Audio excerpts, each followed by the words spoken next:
Shana Tova. Today's the 7th day of Tishre. It is the 6th day of the week. We're on the cusp of Shabbat, and Yom Kippur begins this coming Sunday night. And this Shabbat is called Shabbat Shuva, the Sabbath of return. It gets that name from the selection of prophets we read on Shabbat morning, the Haftarah, Hosea in English, chapter 14, verses 2 through 10. And it begins, Shuvah Yisrael, return Israel. I think it's there to remind us of two things. One, that God is ready to take us back if we are ready to return. And later on in verse 5, it says, I will take you back in love. I think the message from this Haftarah for Shabbat Shuva is to reinforce the message that love is the most powerful force in the universe. It can overcome evil. It can overcome hatred. It can overcome self-hatred. Love is the force that unites us. In the case of this Haftarah, it unites us to God, but we also know from our own lives that love also unites us with other human beings.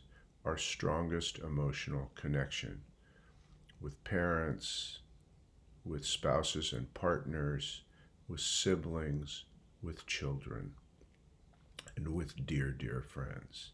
We feel that connection of love. It's not physical. We can't see it. We can't touch it. We can only experience it.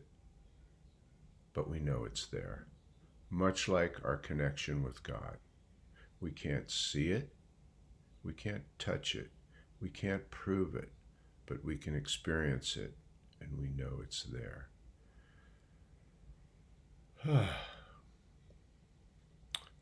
And if the message of Shabbat Shuva and also Yom Kippur is that God will forgive us and take us back in love, it might be worthwhile today to think about people you haven't been able to forgive or people you need to forgive. One of my favorite teachers in rabbinical school used to use this quote quite a bit. Holding on to resentments is like drinking poison and hoping the other person dies. Ultimately, our inability to forgive hurts us more than it hurts the person who wronged us.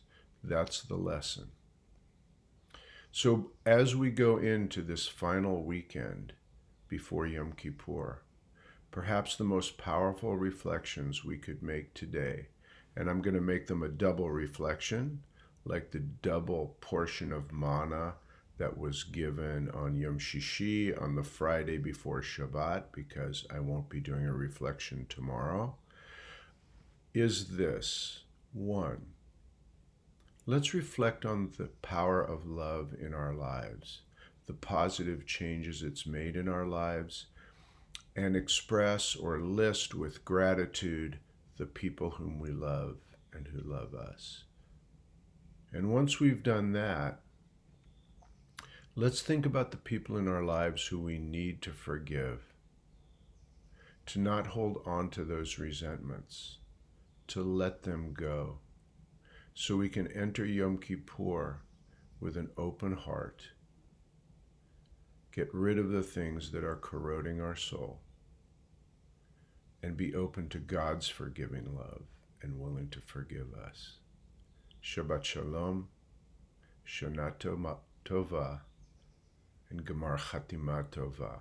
May we all be sealed for the good.